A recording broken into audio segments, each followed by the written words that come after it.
Hello guys, ఈరోజైతే నేను ఇంట్లో దొరికే కొన్ని వస్తువులతోనైతే కలర్స్ తయారు చేసుకుంటున్నాను. అవి ఏంటంటారా? పసుపు, కుంకుమ, food colour and ink bottle ఉంటుంది కదా, ఇంక్. ఆ ఇంక్తోనైతే కలర్స్ అయితే తయారు చేసుకుంటున్నాను. కొద్దిగా ఇడ్లీ రవ్వ తీసుకున్నాను, ఎందుకంటే మంచిగా ఉంటుంది కదా ఇసుకలాగా. అందుకనేసి నేనైతే ఇడ్లీ రవ్వ తీసుకున్నాను, సన్నగా ఉంటుంది కాబట్టి. అందులో కొద్దిగా పసుపు వేసి ఆయిల్ వేసాను. ఆయిల్ వేస్తే మంచిగా పడుతుంది. మనం అక్షింతలకు ఎలా కలుపుతామో అలాగే కొద్దిగా ఆయిల్ వేసి కలిపాను.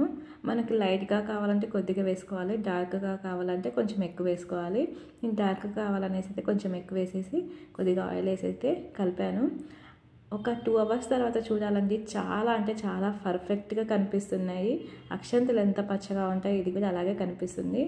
మరొక కలర్ కోసం అయితే మరొక గుప్పటి తీసుకున్నాను. దీంట్లో కుంకుమ వేసాను. కుంకుమ అయితే మనకి 2 రకాలు ఉంటుంది కదా, నేనైతే కొంచెం ఎర్ర కుంకుమ అయితే తీసుకున్నాను. కొద్దిగా బాగా అయితే కనిపిస్తుంది. ఇంకొంచెం పర్ఫెక్ట్గా కలర్ రావటం కోసం మరి కొద్దిగా వేసేసి కొద్దిగా ఆయిల్ అయితే వేసాను. చాలా అంటే మనం కలపగానే కొద్దిగా డిఫరెంట్గా అనిపిస్తాయి. ఒక 2 అవర్స్ తర్వాత అయితే పర్ఫెక్ట్గా వాటికి పట్టేసి మంచిగా ఉంటాయి. మరొక కలర్ కోసం అయితే మరొక గుప్ప చేశాను. ఇదైతే బ్లాక్ కలరు. ఇంక్ ఉంటుంది కదా ఇంట్లో స్టాంప్ ప్యాడ్లో పోసేది. మా ఇంట్లో అయితే స్టాంప్ ప్యాడ్ ఉంది, దాంట్లో ఇంకు పోస్తామనేసి ఆ ఇంక్ కూడా కలిపాను. ఒక్కొక్కసారి బ్లాక్ కలర్ మనకి అవైలబుల్ ఉండదు. బ్లాక్ కలర్ ఎందుకంటే ఆవులు వేస్తాం కదా సంక్రాంతి అప్పుడు, ఆ ఆవులకి కండ్ల కోసం కానీ యూజ్ చేస్తాము. చాలా బాగుంది. మనకి లైట్గా అయితే సరిపోదు, చాలా ఎక్కువ వేసుకోవాలి. ఎక్కువ వేసుకుంటేనే మంచిగా డార్క్గా వచ్చేస్తుంది ఇది మాత్రం. ఎందుకంటే కొద్దిగా వేసుకుంటే వైట్గా కనిపిస్తుంది కాబట్టి మనం వాటర్ కూడా పోయొచ్చు. వాటర్ పోస్తే అప్పుడు బ్లాక్గా కనిపిస్తుంది, కానీ తర్వాత కొంచెం షేడ్ అవుతాయి అనేసి అయితే నేను కొద్దిగా వాటర్ పోసాను, కొద్దిగా ఆయిల్ వేసాను. కొద్దిగా షేడ్ అయినా కూడా ఆయిల్ పట్టేస్తుంది అనేసి అలా వేసాను. ఇది ఫుడ్ కలర్ అండి. ఫుడ్ కలర్ అయితే గ్రీన్ వాడాను.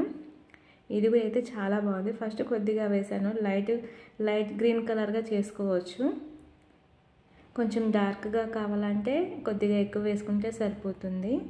మనకైతే బడ్జెట్లో ఇంట్లో దొరికే వస్తువులతోనే ఎంచక్కా తయారు చేసుకోవచ్చు.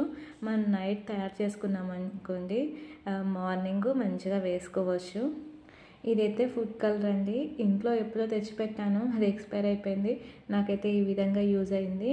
ఇది ఆరెంజ్ కలర్. కొద్దిగా ఎక్కువ వేసామనుకోండి డార్క్ ఆరెంజ్ లాగా వస్తుంది. కొద్దిగా వేసామనుకోండి గుమ్మడి పువ్వు కలర్ అయితే వస్తుంది.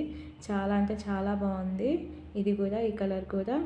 ఇంకోటి అయితే మిక్సింగ్ కలర్ చేస్తున్నాను. కొద్దిగా ఆరెంజ్ కలర్, గ్రీన్ కలర్, కొద్దిగా కుంకుమ వేసాను. ఇది ఎలా వస్తుందో ట్రై చేద్దామని అయితే వేసాను. ఇది లైట్ గ్రీన్ కలర్ లాగా వచ్చింది. ఇది ఒక రకంగా ఉందండి. ఇది ఫస్ట్ చేసినప్పుడే ఎలాగో ఉంది, నాకైతే నచ్చలేదు కలరు.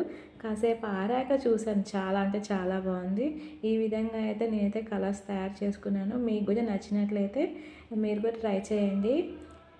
అప్పటికప్పుడు మనకి ఈజీగా ఇడ్లీ రవ్వ, బొంబాయి రవ్వ అయితే ఇంట్లో ఉంటాయి కదా, వాటితోనైతే నేను తయారు చేసుకున్నాను. చాలా అంటే చాలా బాగున్నాయి. కొద్దిగా ఆరినాక చూసుకుంటే మాత్రం పర్ఫెక్ట్ కలర్స్ లాగా అయితే కనిపిస్తుంది. హోలీ అప్పుడు తెచ్చుకుంటాం కదా, ఆ మిగిలిపోయిన కలర్స్ అయినా యూజ్ చేసుకోవచ్చు. రేషన్ బియ్యం ఉంటాయి కదా, వాటితో కూడా తయారు చేసుకోవచ్చు. ఈజీ అండి. ఈ వీడియో కనుక మీకు నచ్చినట్లయితే లైక్ చేయండి, షేర్ చేయండి, సబ్స్క్రైబ్ చేయడం మాత్రం మర్చిపోవద్దు. మరిన్ని ఐడియాస్ కోసం నా ఛానల్ని సబ్స్క్రైబ్ చేయండి. Thank you for watching.